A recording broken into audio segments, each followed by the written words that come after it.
Cushing y enfermedad de Cushing. ¿Ok? Por ejemplo, si yo te hablo de síndrome de Cushing, este síndrome de Cushing puede pasar por varias cosas. ¿Qué es síndrome de Cushing? Síndrome de Cushing simplemente es elevación de cortisol en sangre. Eso es síndrome de Cushing. Puede ser por varias cosas. Ahora, síndrome de Cushing es elevación de cortisol en sangre. Puede ser, la elevación de cortisol en sangre puede ser por una enfermedad de Cushing. Sí, puede ser una enfermedad de Cushing. Esta enfermedad de Cushing, ¿qué es? Es un tumor en la adenohipófisis que secreta ACTH. Ok, secreta ACTH. ¿Sí? Esta ACTH va a estimular a la suprarrenal, a la corteza específicamente, y luego se produce el cortisol. Ahora, ¿qué otra opción hay de tener síndrome de Cushing? Pues bueno, puede ser de etiología endógena, como por ejemplo un tumor en la suprarrenal que sea autónomo y que él solo produzca el cortisol. O sea, no necesariamente por la ACTH, sino él solito. ¿Sí? ¿Y qué otra enfermedad, qué otra alteración puede darnos síndrome de Cushing?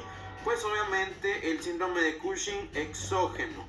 Es decir, cuando el paciente o la paciente ingiere esteroides, pues exógenamente, llámese dexametasona, pomada, ¿sí? Tomado, inyectado, etc.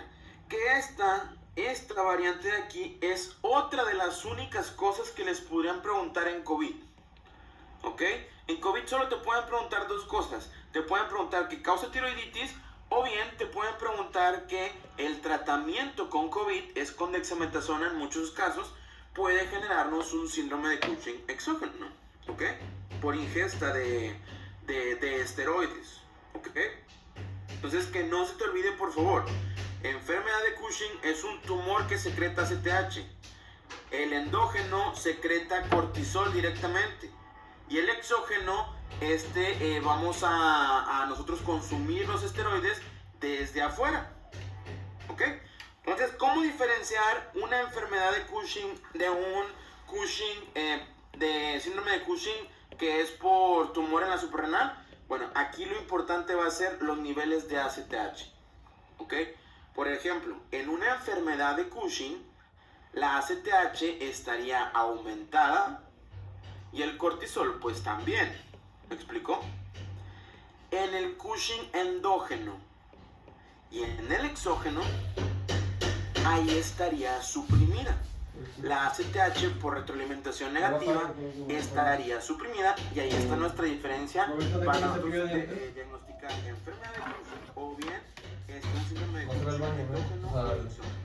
Ahí está la clave. ¿Ok? Muy bien. Que no se les vaya a olvidar, por favor.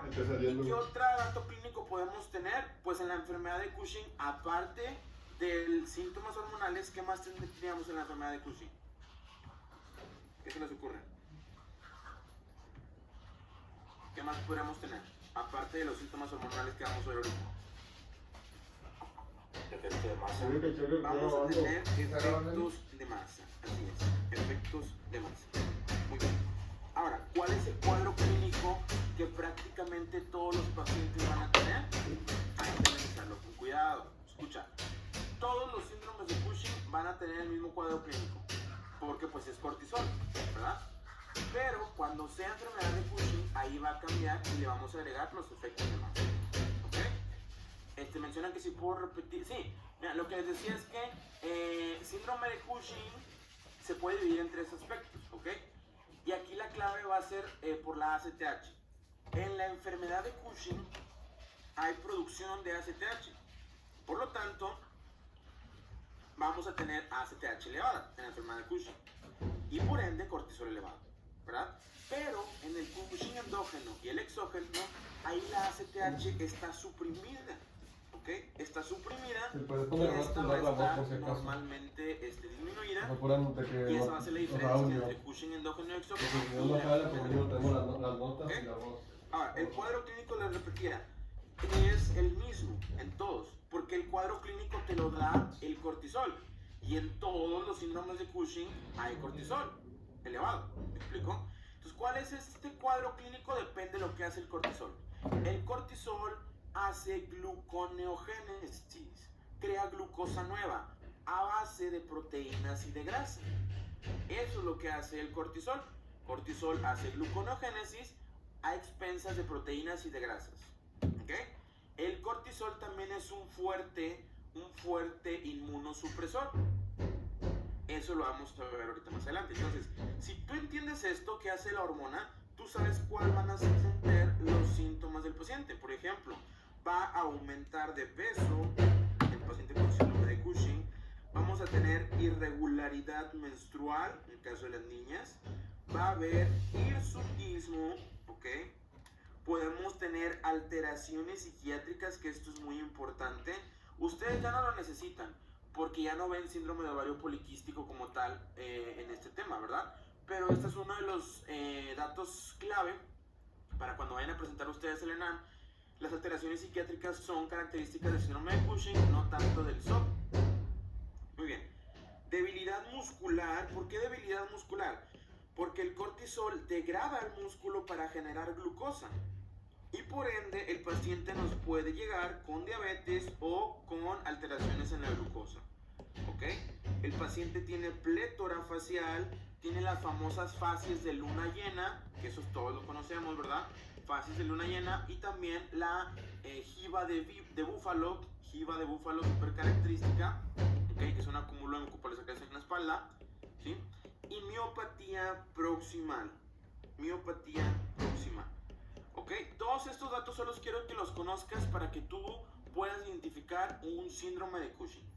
Otra manifestación típica son unas estrías violáceas rojas en el abdomen. Ahorita lo vamos a analizar. Ahora, ¿a qué quiero llegar con todo esto? Primero, quiero que identifiques un síndrome de Cushing, ¿ok? El paciente con síndrome de Cushing,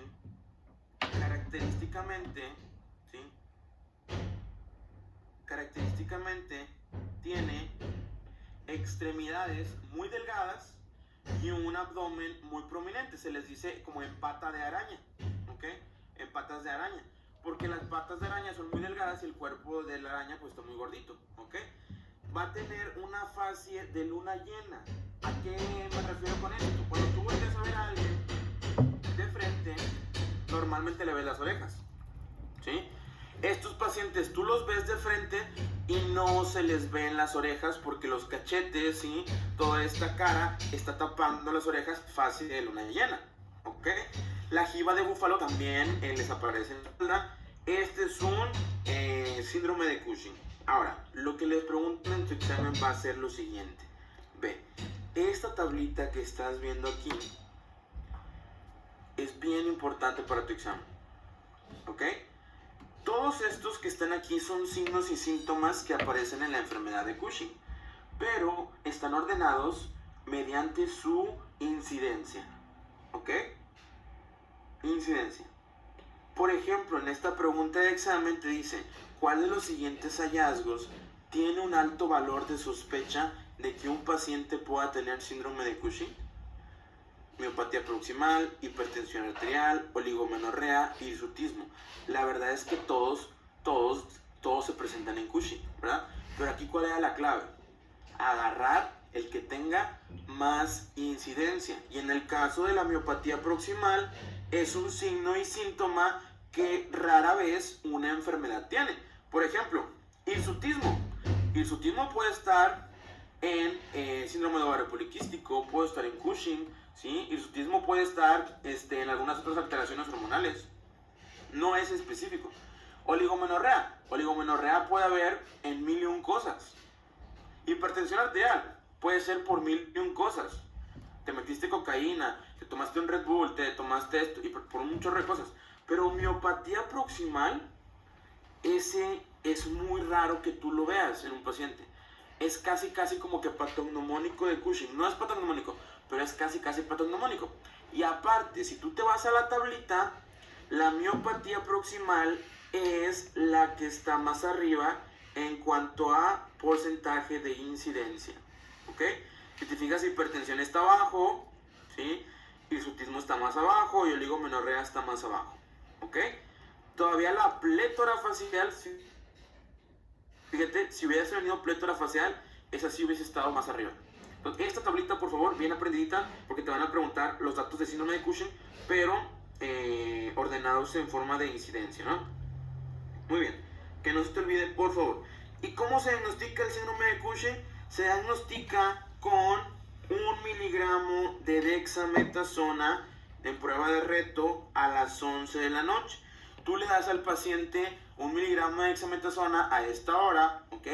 Y en caso de que el paciente tenga una enfermedad de Cushing, ¿sí?, el paciente en teoría debe de suprimir esa ACTH, ¿ok? Pero si el paciente le faltaba estimulación correcta, o sea, no había ACTH, y tú le das la DEXA, pues en teoría eso le va a ayudar. Entonces la DEXA es la que nos va a decir dónde está el problema, ¿sí? Por retroalimentación negativa. Entonces, por ejemplo, si tú le das a un paciente dexametasona, ¿ok?, y el paciente no suprime nada, significa que el pedo está en la misma glándula y le vale queso que tú le des dexametasona, o sea, no suprime la retroalimentación negativa. Si tú le das dexametasona y si suprimes ese eje, significa que el pedo está arriba, ¿ok?, en la hipófisis. Entonces, para eso sirve la dexametasona y siempre se los preguntan en su examen, ¿ok? ¿Y qué pasa cuando tenemos lo contrario, hipocortisolismo? ¿Cómo se llama la enfermedad cuando tenemos hipocortisolismo? Insuficiencia adrenal o insuficiencia suprarrenal. La enfermedad más común en la que puede ocurrir esto es por autoinmunidad. Adrenalitis autoinmune, también conocida como enfermedad de Addison. ¿Qué es lo que pasa aquí? Lo que pasa aquí es que se generan autoanticuerpos contra la zona fascicular, ¿ok?, y se destruyen. Por ende, no vamos a tener cortisol, va a faltar cortisol. Y aquí quiero explicarles algo, un poquito de fisión, ¿sí?, que es cómo ocurre la síntesis de hormona ACTH. La ACTH en realidad es una partecita de otra hormona más grande que se llama propiomelanocortina. ¿La has escuchado? La famosa POMP, propiomelanocortina. Bueno, la propiomelanocortina tiene varias partes. Una de esas partes es ACTH y la otra parte es MSH, hormona estimulante de melanocitos. Entonces, cuando tú tienes un paciente con enfermedad de Addison, ¿hay cortisol o no hay cortisol? No hay cortisol, ¿verdad? ¿Y qué es lo que dice la hipófisis? Verga, no hay cortisol. Ocupo estimular a la suprarrenal para que produzca cortisol. Entonces, la adenohipófisis, cuando no hay cortisol, empieza a producir demasiada ACTH, demasiada ACTH, tratando de compensar. Pero, indirectamente, ¿qué está produciendo también? Propiomelanocortina con hormona estimulante de melanocitos. Entonces, estos pacientes con enfermedad de Addison, ¿qué dato patognomónico tienen? Que es súper característico y súper de examen. Acantosis. Tienen, y bueno, más que acantosis sería hiperpigmentación de la piel, ¿sí? O sea, acantosis sería un dato como que de biopsia, donde se observa un engrosamiento de la piel. Sí hay un poco de engrosamiento, pero más que nada se define como hiperpigmentación de la piel en áreas expuestas al sol, ¿ok? Sería hiperpigmentación de la piel, que no se te olvide. Las manos literalmente se les ponen un poquito más oscuras, las axilas se les ponen un poquito más oscuras, y áreas como esas se les ponen más oscuras, y ese es un dato patognomónico de la enfermedad de Addison, que no se te olvide, por favor. Hiperpigmentación de la piel, ¿ok? Aquí el diagnóstico, pues obviamente es con historia clínica también. Y aquí también nosotros hacemos una prueba que se llama prueba de Cotrocin. No sé si la has escuchado. La prueba de Cotrocin no es más que ACTH, ¿sí? Si nosotros le damos ACTH al paciente, prueba de Cotrocin, y responde y mejora, significa que a ese paciente lo que le faltaba era ACTH. El pedo está arriba. Pero si a un paciente le damos ACTH y no mejora, significa que el pedo está abajo. O sea, adrenalitis autoinmune. ¿Ok? Y el paciente, obviamente, pues le debes de reponer los esteroides, le debes de poner el cortisol, se le da hidrocortisona de tratamiento. Ahora, por si se lo llegan a preguntar, ¿alguien sabe qué otra causa de insuficiencia suprarrenal podemos tener aquí en México, aquí local, en especial aquí en Nuevo León? ¿Alguien conoce alguna otra? Infección, ¿no? Por ACTH. Tuberculosis. Así es, por tuberculosis. Tuberculosis, en especial aquí en Nuevo León. Y la otra, que probablemente la vieron en Pato, no sé si alguien se acuerda, una que nunca van a ver en su vida, pero en Pato siempre se las preguntan, es el síndrome de Waterhouse-Friderichsen. No sé si lo conocen o no lo han escuchado. Síndrome de Waterhouse-Friderichsen, que es una necrosis masiva de las suprarrenales por culpa de Neisseria, ¿sí? De Neisseria, por ahí, esa bacteria causa el síndrome de Waterhouse-Friderichsen, de necrosis a las suprarrenales. Muy bien. Entonces, eso es importante para su examen. Ahora, entrando ahora sí al tema metabólico de la insulina, diabetes, todo ese rollo, ¿sí? Tenemos que tener en claro que todo es un espectro, ¿ok? Es un espectro grande, ¿sí? El cual se va a centrar obviamente en la diabetes, pero vamos a ver otros temitas que también incluyen la diabetes e incluso antes de la diabetes, y vamos a empezar por ejemplo con el síndrome metabólico, ¿ok? ¿Qué es el síndrome metabólico? El síndrome metabólico, ¿ok?, se define como una ocurrencia, ¿ok?, de muchos factores de riesgo que tiene el paciente que están ocurriendo al mismo tiempo, ¿sí? Es como, por así decirlo, imagínate que el paciente gasta todo su dinero y está apostando en varios equipos al mismo tiempo y puede perder en todos. O sea, es varios al mismo tiempo. Eso es el síndrome metabólico. Una coocurrencia de factores de riesgo metabólicos que están ocurriendo en ese preciso momento.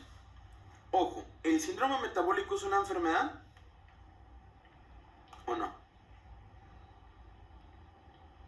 Como tal, no lo es. No es una enfermedad, ¿ok?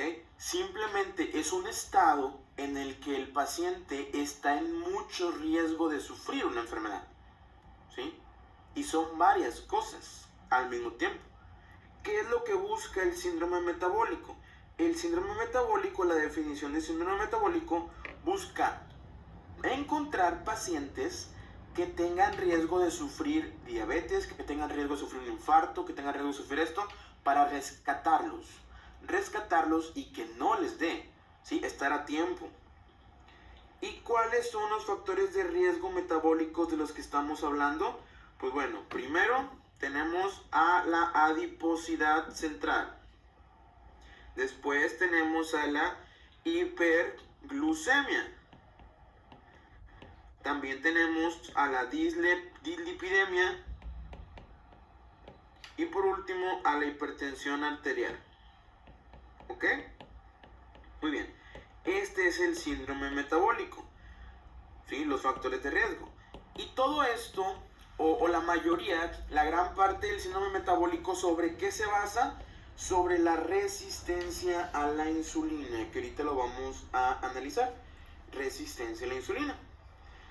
Les quiero dar algunos datos duros, ¿sí? Así como por si los llegan a preguntar en este temita, por si acaso, que sepan que más o menos el 40% de la población mexicana tiene algún grado de prediabetes o bien diabetes mellitus. Y si te hablan de pura diabetes, más o menos el 10 a 15% de la población es diabética. ¿Sí? Es diabética ya establecida. Y aquí algo bien importante. Cerca del 70 a 80% de la población mexicana tiene algún grado de sobrepeso o más. Es decir, sobrepeso u obesidad. O sea, está impresionante esto, que cerca del 70-80% de la población mexicana tiene algún grado de sobrepeso. ¿Sí? Algún grado. 40% algún grado de diabetes y 10 a 15% diabetes establecida como tal. ¿Ok? Entonces que no se les olvide esto, por favor. Ahora, ¿se acuerdan que les había dicho que el síndrome metabólico era una concurrencia de factores de riesgo en este paciente? ¿Sí? Ojo, no tienes que diagnosticar diabetes. No, es antes de diabetes. ¿Sí me explico? Porque aquí se confunden mucho. Entonces, ¿cuáles son esos componentes del síndrome metabólico? O sea, si yo te pidiera que me escribieras un caso clínico de un paciente con síndrome metabólico, ¿cómo me lo describirías? Pues un paciente que es obeso, tiene obesidad abdominal, un paciente que tiene dislipidemias, ¿ok? Un paciente que tiene elevada la tensión arterial, un paciente que tiene intolerancia a la glucosa, un paciente que tiene un estado proinflamatorio y al mismo tiempo tiene un estado protrombótico. ¿Sí? Todo esto, el estado proinflamatorio protrombótico, viene de la obesidad y el sedentarismo. ¿Ok? Entonces, esto anótalo por favor. ¿De qué se compone el síndrome metabólico? ¿O qué buscaríamos en un paciente con síndrome metabólico? Obesidad, dislipidemia, tensión arterial elevada, intolerancia a la glucosa, proinflamación y protrombótico. ¿Ok? Ahora, ¿cómo se define la obesidad abdominal en el síndrome metabólico? Aquí tienes que ser muy cuidadoso. Por favor, muy cuidadoso. Ve, existen demasiados organismos que cada quien saca su clasificación para el síndrome metabólico. ¿Te las tienes que aprender todas? Sí. Si quieres sacar un 98, a lo mejor un 100, un 96, sí. Pero lo que yo te aconsejo es que mínimo de jodido te aprendas esta, la ATP3. ¿Por qué? Porque van a haber otras de la OMS, van a haber otras de la ADA, sí, de varias asociaciones, pero la que más te preguntan en tu examen, estadísticamente hablando, es la de ATP3. ¿Qué te dice la ATP3? ATP3 te dice que necesitas evaluar los siguientes criterios. 1. Obesidad abdominal. Necesitas evaluar obesidad abdominal. 2. Triglicéridos. 3. Colesterol HDL. 4. Presión arterial. 5. Glucosa en ayuno. Necesitas evaluarlos. Y con 3 criterios positivos o más, ya es diagnóstico de síndrome metabólico. Por eso se llama ATP3. ATP3. 3 criterios necesitamos. ¿Sí? Ahora, escúchame bien. Estamos diagnosticando síndrome metabólico, no diabetes, no hipertensión. ¿Ok? ¿Estás de acuerdo? Por ejemplo, obesidad abdominal.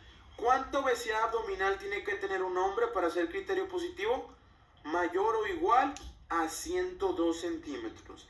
Es decir, que si un paciente tiene una cintura de 101, ¿es criterio o no es criterio? No es criterio, no es criterio. Y para las mujeres es de 88 o más. Ese es el primer criterio. Ahora, segundo criterio, tenemos que tener triglicéridos igual o mayor a 150. ¿Ok? Igual o mayor a 150. Tenemos que tener, ojo, un colesterol HDL. El LDL no lo tomamos en cuenta aquí, solo el HDL. LDL no. El HDL en hombres tiene que estar menor a 40 y en mujeres menor a 50. Es decir, que si yo tengo un HDL de 40, ¿Es criterio o no es criterio?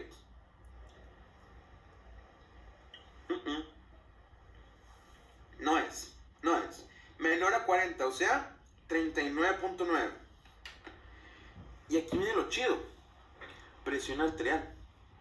Ojo, no estamos diagnosticando hipertensión. No. Simplemente es una cifra, un rango. ¿Cómo sabemos que un paciente tiene un criterio positivo para síndrome metabólico? Cuando la presión arterial esté por arriba o igual a 130 y por arriba o igual a 85. Tú sabes que para diagnosticar hipertensión, ¿cuántos son los valores? ¿Cuáles son los valores de la hipertensión?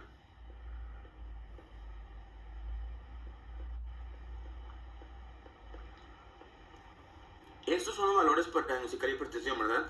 140-90. Pero yo no te estoy pidiendo que diagnostiques hipertensión. No.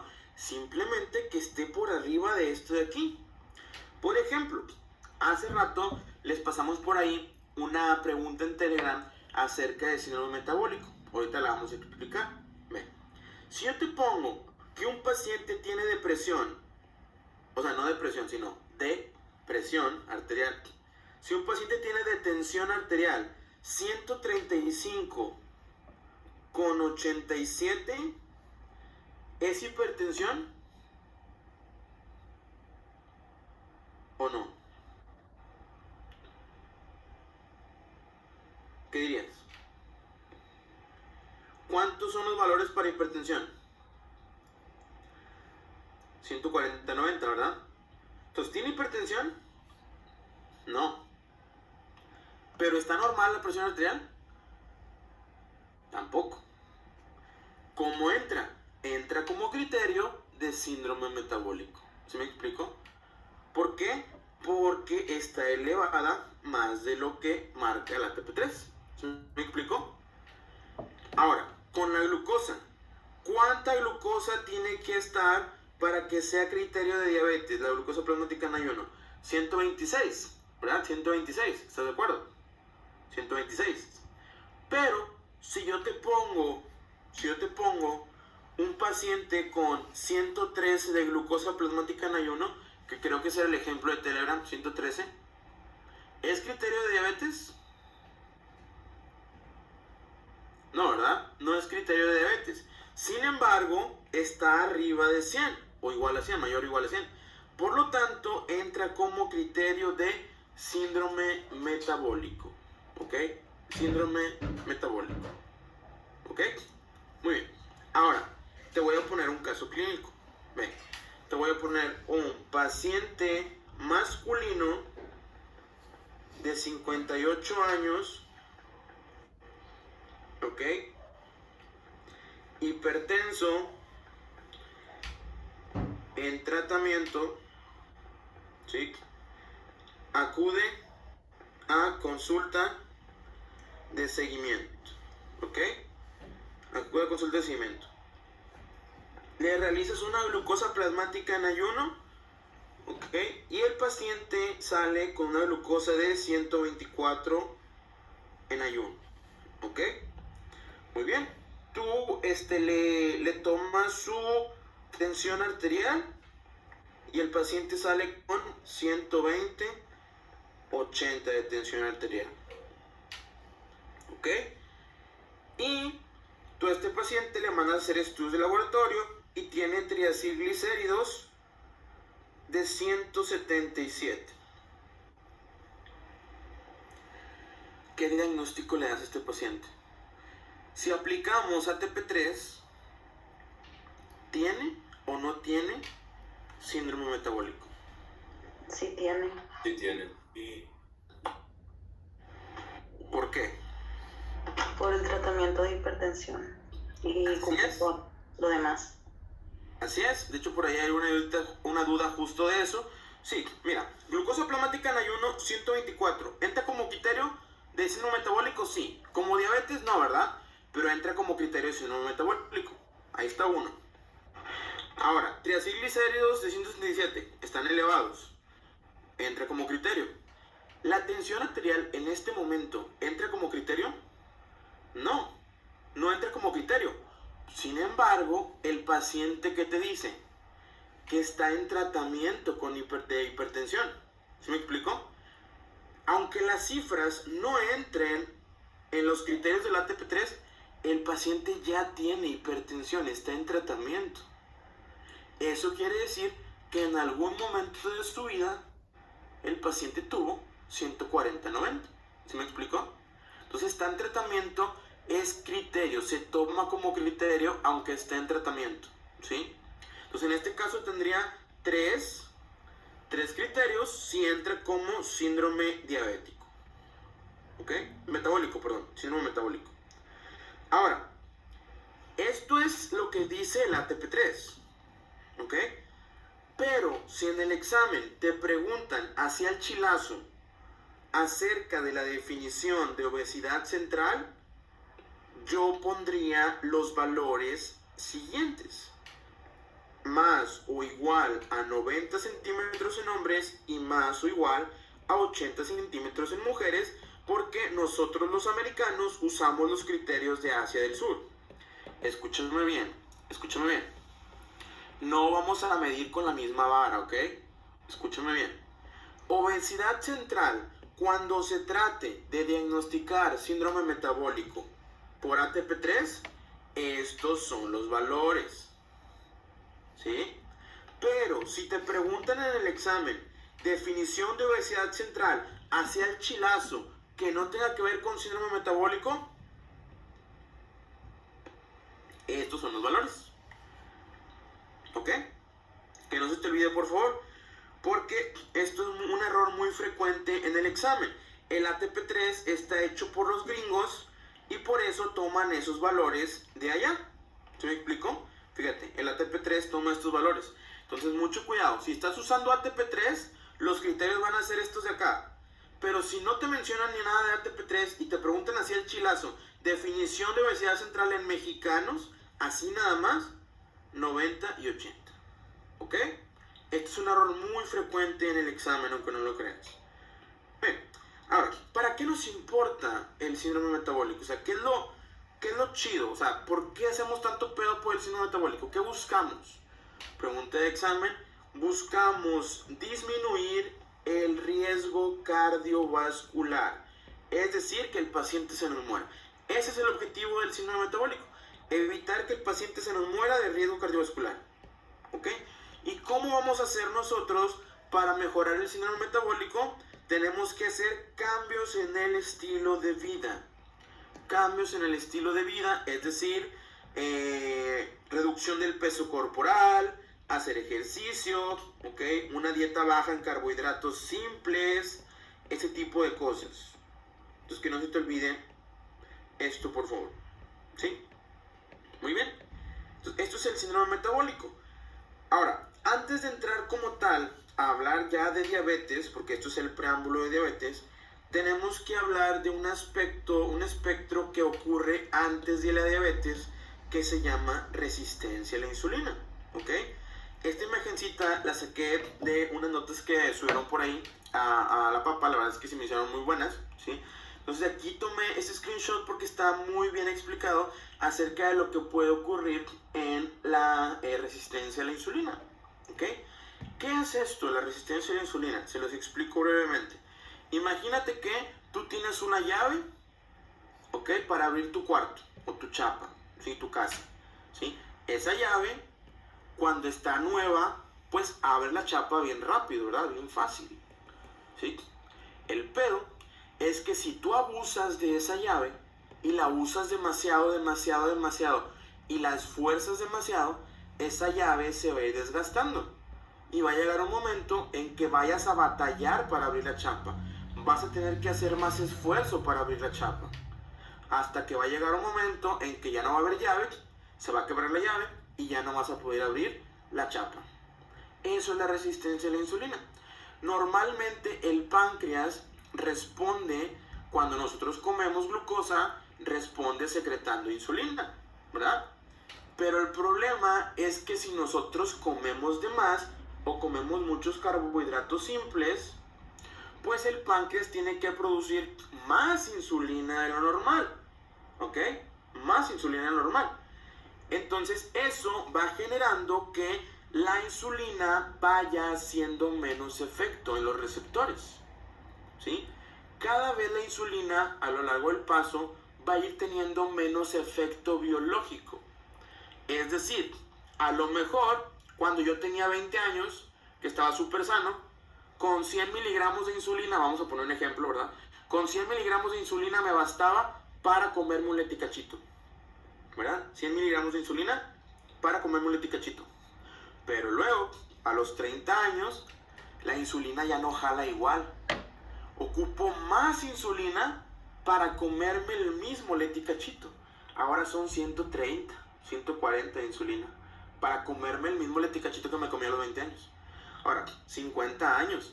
A lo mejor ahora voy a ocupar 200 de insulina para comerme el mismo leticachito que me comía hace mucho. Si te fijas que la insulina va dejando de funcionar a lo largo del tiempo porque va ocurriendo una resistencia a la insulina. El hecho de que haya resistencia a la insulina, ¿sí?, va a decirle al páncreas, güey, ¿qué pedo? Con la insulina que antes me bastaba, ahora ya no. ¿Y qué crees que va a hacer el páncreas cuando vaya ocurriendo la resistencia a la insulina? ¿Qué va a hacer el páncreas? Hiperinsulinemia. Va a crear más insulina, así es. Porque antes con 100 gramos de insulina me bastaba. Ahora no, es como la inflación. Ahora no, ocupo más.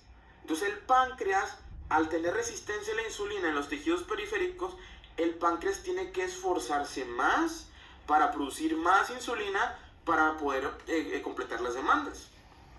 Entonces, en la resistencia periférica a la insulina, por ende, ¿qué va a haber? Hiperinsulinemia. ¿Ok? Hiperinsulinemia. ¿Sí?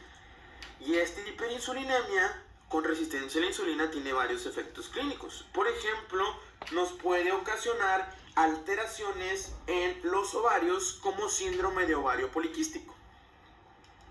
¿Ok?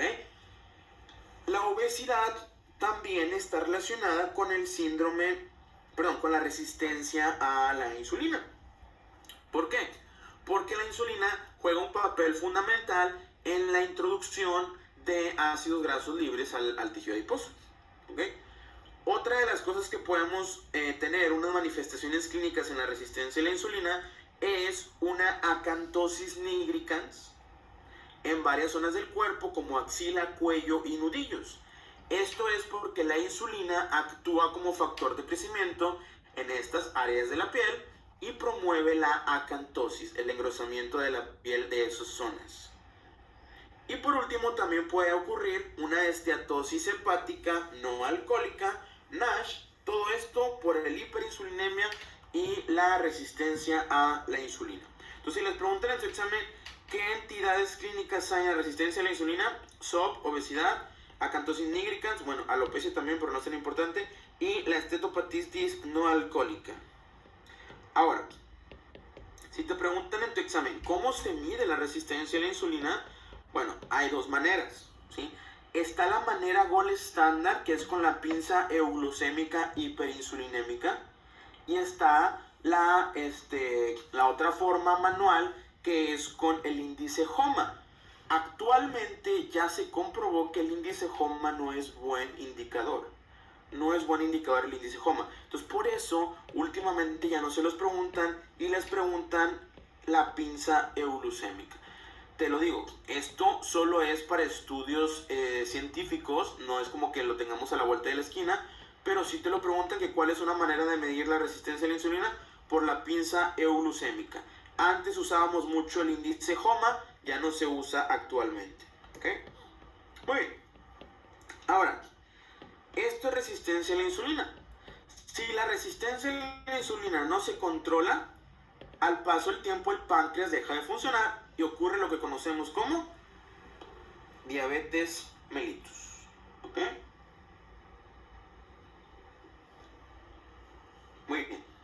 Ahora, quiero que en los próximos 10-15 minutos me pongan la máxima atención del mundo que hayan puesto su vida en una clase. ¿Ok? Porque esta parte de aquí Es como cuando vas al cine y ves una escena que dices, no mames, esta escena valió el boleto. O cuando vas a un partido de fútbol, ¿sí? Y Cristiano Ronaldo se echa una chilena y mete gol, dices, no mames, esto valió el boleto. Bueno, haz de cuenta que es lo mismo, ¿sí? Haz de cuenta que es lo mismo aquí, ¿sí? Esto que te voy a explicar a continuación, quiero que por favor confíes en mí. Y si es que no confías en mí, checa las guías de la hada. Y si no me crees a mí, créele en las guías de la hada, ¿ok? ¿Por qué te digo esto? Lo que vamos a ver a continuación, ustedes ahorita están aquí en el curso, ¿ok? Pero tienen compañeros que no pudieron asistir al curso, ¿ok? Y que se las van a hacer de pedo. Se las van a hacer de pedo y los van a contradecir en lo que vamos a ver aquí, ¿ok? Entonces lo que vamos a ver aquí quiero que quede súper claro y quiero que confíen por favor en lo que vamos a ver, porque no se lo estoy diciendo yo, se los estoy diciendo la hada. Ahorita lo vamos a comprobar. ¿Cómo diagnosticar diabetes? Parece sencillo, ¿no? Como que, güey, todos saben diagnosticar diabetes. No, es un pedo. Es un pedo diagnosticar diabetes hablando en términos de examen. Hay muchos escenarios posibles, muchos algoritmos posibles que tenemos que tener en cuenta y te lo van a preguntar en tu examen. Entonces, vamos a aprender cómo diagnosticar diabetes. Ve, esta tabla aquí probablemente se te haga familiar. Yo no la hice, ¿sí? Es un screenshot tal cual, sin modificar, de lo que viene escrito en la hada más reciente, en las guías de la hada, ¿ok? Entonces, fíjate, primero vamos a empezar a describir las pruebas que tenemos para ver diabetes. Ojo, no es lo mismo prueba de diabetes que diagnóstico de diabetes. ¿Se entiende, verdad? O sea, no es lo mismo. Vamos a hablar primero de las pruebas, de las herramientas que tenemos. Va para allá. Tenemos primero a la herramienta más popular de todas, que es la glucosa plasmática en ayuno. Es la primera herramienta que tenemos. Ahora, ¿qué es una glucosa plasmática en ayuno? Porque a lo mejor sabías el nombre, pero no sabías qué significa. Vamos a decir que una glucosa plasmática en ayuno es una glucosa plasmática en ayuno cuando nosotros midamos concentraciones de glucosa en sangre periférica, sangre venosa, ¿sí? Y que el paciente tenga un ayuno mínimo de 8 horas. Tiene que ser venosa, ¿ok? Aguas con la venosa, ¿sí? Aguas, ponte muy al tiro. Tiene que ser una glucosa medida en sangre venosa y que el paciente tenga 8 horas de ayuno o más. Si tiene 7 horas con 59 minutos y 59 segundos, no es en ayuno. Yo sé que está muy extremo, ¿verdad? Pero no es en ayuno. Estos criterios se tienen que cumplir para que tú digas que es una glucosa plasmática en ayuno. No se vale decir destroxis. No. Punción el dedito. No. Es glucosa sacada de la vena, ¿ok? Muy bien. ¿Con cuántos valores de glucosa vamos a decir que la prueba es positiva? Ojo. Que la prueba es positiva. No que tengo diabetes. No estamos hablando todavía de diabetes. Estamos hablando de puras pruebas, ¿ok? ¿Con cuántos valores vamos a decir que la prueba es positiva? Con 126 miligramos sobre decilitro o más. Es decir, 125 la prueba sería negativa. ¿Estamos de acuerdo? Muy bien. Esa es la primera prueba. Ahora, segunda prueba. La segunda prueba se le llama curva de tolerancia a la glucosa o reto oral a la glucosa. Curva de tolerancia a la glucosa, ¿sí? Lo que hacemos nosotros es que damos una carga de glucosa de 75 gramos con agua, se la damos al paciente, y luego a las 2 horas le medimos la glucosa plasmática venosa, ¿sí? Eso es una curva de tolerancia a la glucosa. Llega el paciente a las 12 del día, a las 12:00, le das agüita con azúcar, 75 gramos, y luego a las 2 de la tarde, 2 horas después exactamente, le miden la sangre venosa en sangre. Digo, la glucosa venosa en sangre, ¿sí? Muy bien. ¿Cómo ¿cuánto tiene que salir esta prueba para considerarse positiva? De 200 hacia arriba. Es decir, una curva de tolerancia a la glucosa de 199 no es positiva, ¿sí? Y la que usamos y la que viene entuada es de 75 gramos, porque hay otra de 50, otra de 100, que se usan embarazadas, que no te van a preguntar, ¿eso es Gineobste? No. 7.5, ¿sí? Muy bien. Ahora, tenemos otra prueba, que es medir la hemoglobina glucosilada en sangre. Se le conoce como HbA1c, hemoglobina glucosilada en sangre. Literal, tú sacas una muestra de sangre del paciente, lo pones en una máquina y la máquina te dice del 100% de hemoglobina que tiene este paciente, el porcentaje que está glucosada, es decir, el porcentaje que tiene residuos de glucosa y adheridos. ¿Cuál es el porcentaje mínimo indispensable para que la prueba sea positiva? 6.5% o más. ¿Ok? El pedo aquí con esta prueba es que no está estandarizada en todos los laboratorios del mundo, ¿sí? Solo pocos laboratorios tienen las herramientas sofisticadas para poder decir que es una prueba hemoglobina glucosilada real y exacta. Pero para fines de examen vamos a suponer que estás en el mejor laboratorio del mundo, ¿ok? Pero que sepas que esta prueba no está tan bien estandarizada como las otras dos, ¿sí? Y además, esta prueba se puede alterar en pacientes que tengan alteraciones en los eritrocitos. Llámese que tengan hiperproducción de eritrocitos o llámese que tengan eliminación de eritrocitos, ¿sí? Entonces, estas son las tres pruebas. Escuchen bien. Prueba positiva, ¿significa que tengo diabetes ya? No, no. Escúchame bien. ¿Qué es esto que estás viendo aquí? ¿Qué es esto? Un asterisco, ¿verdad? ¿Qué es esto? Un asterisco, ¿verdad? ¿Alguien que me lea esta frase de aquí, por favor? ¿Qué dice? Dice que como en la ausencia de una hiperglicemia o como un error, o sea, en el que no se detecte hiperglicemia, se debe confirmar el resultado repitiendo la prueba. Así es, así es. Lo que la ADA nos dice es, en ausencia inequívoca de datos de hiperglicemia, los resultados deben ser confirmados repitiendo la prueba. Escucha bien por favor. En ausencia de datos de hiperglicemia, la prueba debe repetirse. Eso es lo que dice la ADA, pero tú tienes que interpretarlo al revés. Escucha bien, escucha. En ausencia de datos de hiperglicemia, la prueba debe repetirse. Es decir, que si sí tengo datos de hiperglicemia, la prueba ya no se repite. ¿Sí entendiste? Ahí va otra vez.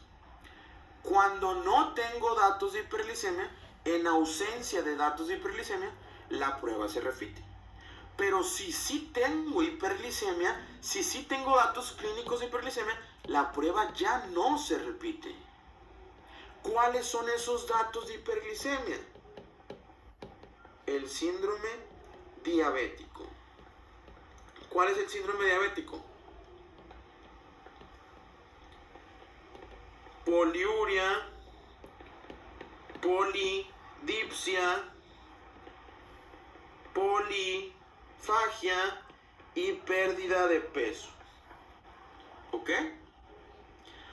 ¿Cuántas P tiene que tener el paciente para que se considere síndrome diabético? 2 de las 4. ¿Ok? 2 de las 4. ¿Sí? Ahora, si yo te digo que llega un paciente con poliuria y polidipsia, ¿tiene síndrome diabético o no tiene síndrome diabético? Sí, sí tiene. O sea que tiene datos de hiperglicemia. ¿Estás de acuerdo? ¿Estás de acuerdo?